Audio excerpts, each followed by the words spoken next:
Penguin presents Love is Blind, The Rapture of Brodie Moncur by William Boyd. Read by Roy Mcmillan.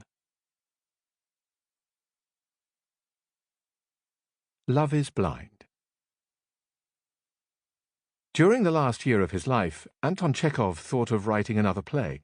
It was not quite clear in his mind, but he told me that the hero, a scientist, loves a woman who either does not love him or is unfaithful to him. The scientist goes to the far north. He pictured the third act thus. A ship is icebound. The sky is ablaze with the northern lights.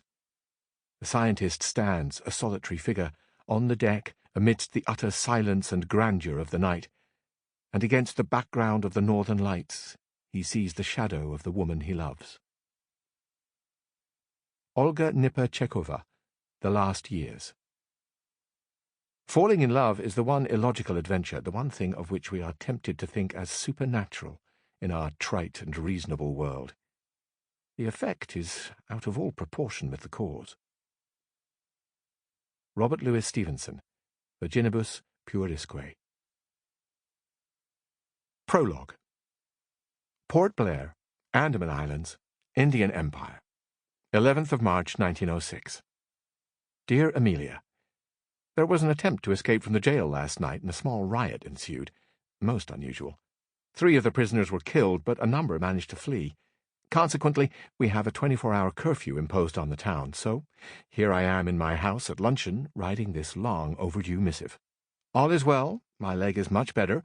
Dr. Klein is very pleased, he says, though I'm walking with a stick, very elegant. And the new tribe we found is slowly becoming accommodating. Colonel Ticknell, the British superintendent here, is most helpful. Your every need, Miss Arbogast, is mine. Please don't hesitate. The merest trifle, etc., etc. And I don't hesitate. You know me.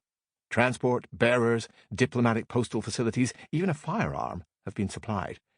I think Colonel Ticknell has a soft spot for me, and he imagines diligent concern will win my heart. No harm in thinking, I suppose. You will call me a calculating minx, but needs must out here. And, mirabile dictu, the advertisement I placed in the local newspaper and that I personally affixed to the wall in the post office has been answered. I have a new assistant, finally. A policeman is knocking on the door. The curfew is over, I suspect. I will write again later. In the meantime, with my love, as always, your sister, Paige. P.S. By the way, my new assistant is a tall young Scotchman, about 35 years old, called Brodie Moncur.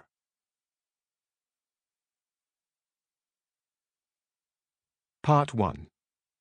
Edinburgh, 1894. 1. Brodie Moncur stood in the main window of Channon & Co. and looked out at the hurrying pedestrians, the cabs, carriages, and labouring drays of George Street. It was raining, a steady, soft rain driven slant from time to time by the occasional fierce gust of wind, and under the ponderous pewter light the sooty facades of the buildings opposite had darkened with the water to a near black. Like velvet, Brodie thought, or moleskin.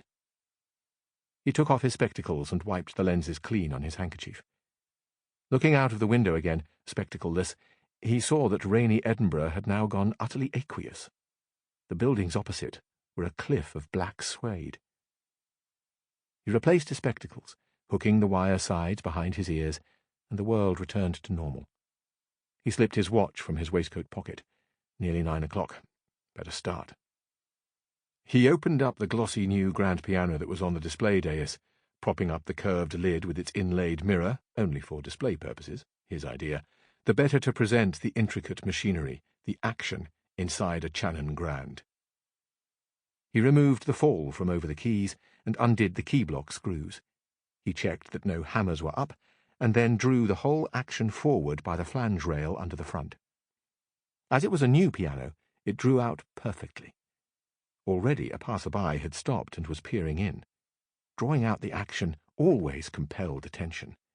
Everyone had seen a grand piano with the lid up, but having the action on display somehow altered every easy assumption.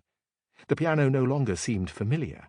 Now all the moving parts were visible beyond the black and white keys, the hammers, the rockers, the jacks, the whippans, the dampers.